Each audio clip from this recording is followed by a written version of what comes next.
Tony Daunt, Executive Director of the Michigan Freedom Fund, listening with great interest on our AT&T line and nice enough to join us this morning. What do you see in the cards for the State of the State address, if anything, on road funding? Well, it sounds like the governor. First of all, good morning. Thanks for having me. Thank you, sir. I shouldn't miss that part. It sounds like she's trying to triage her polling numbers, quite honestly, because I think in some polling we saw recently, her numbers are down in terms of support, and I think it's because she continued to push that 45 cents per gallon gas tax that nobody wanted, and she just didn't listen.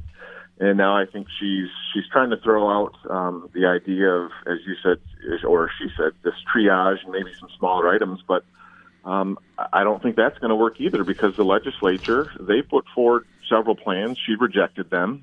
They put $400 million more into the budget for roads that she either vetoed or shifted a small portion to things like buses and transit. And so I think she's not serious. I doubt we'll see a serious plan from her in the State of the State, but, stranger things have happened. So we'll see what happens on the 29th. Jocelyn Benson ran a couple of times for Secretary of State, and the second time she won. And along the way, she told us for years that she'd written a book about secretaries of state across the United States, and so therefore seemed very, very qualified for the position.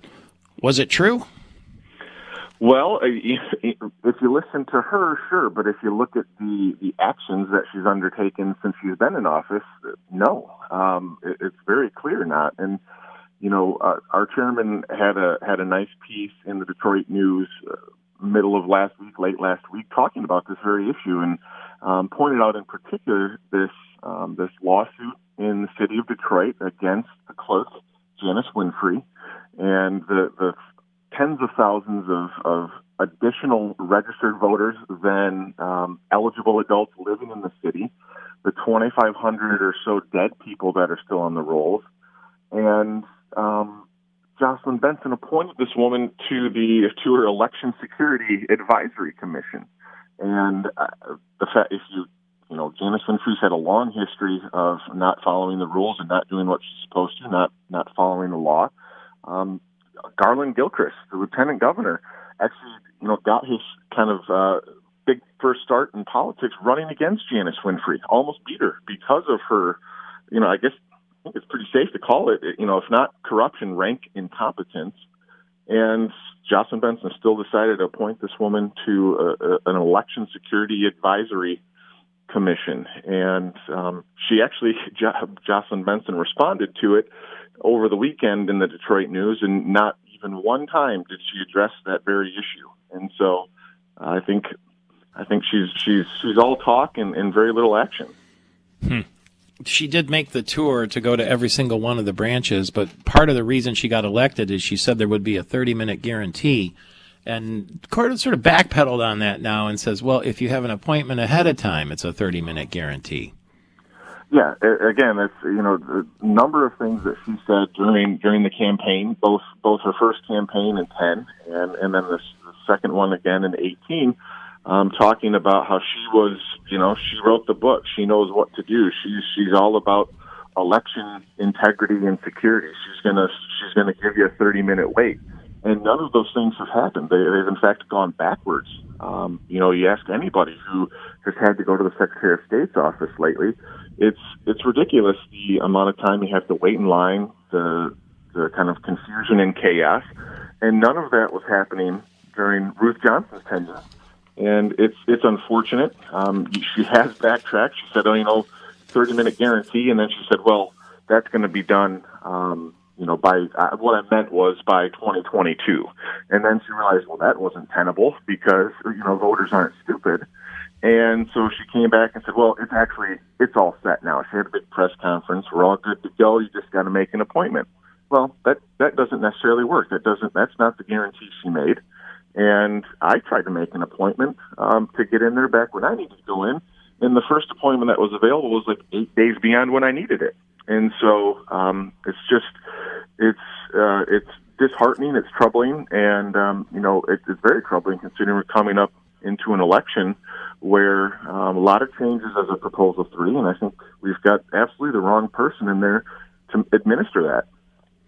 Speaking of confusion and chaos, and the election, I saw last week she was quoted as saying something to the effect that she's worried that, without counting those mail-in ballots early, we could be days before we know the results in Michigan.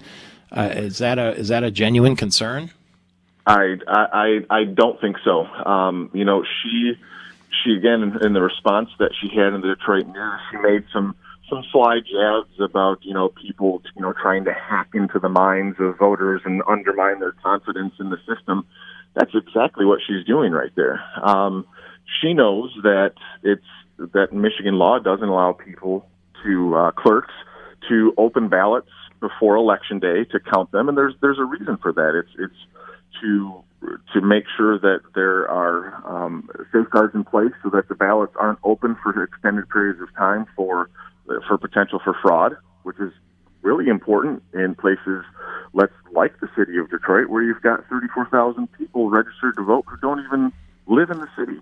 That's a real potential for fraud in an election of a re-election of, let's say, Donald Trump, where he won by just over 10,000 votes. And so I think she's doing it to try and scare people. I think she's doing it to set the course so that if and when her office mucks things up, she has a built-in excuse. And it's unfortunate. I think that everybody deserves the benefit of the doubt, but based on her actions and the way she has managed this office in the last year, I think we should really look at things that she says and does with great skepticism. How can we subscribe to the Front Lines for Freedom? Well, go to our website, MichiganFreedomFund.com. There's a little box there. You fill in your information, click send or submit, and you'll start getting it. Absolutely no charge. And the Michigan Freedom Fund, Tony Daunt, just in one sentence, what does the Freedom Fund do? Protects freedom and liberty. He's the executive director. Simple as that.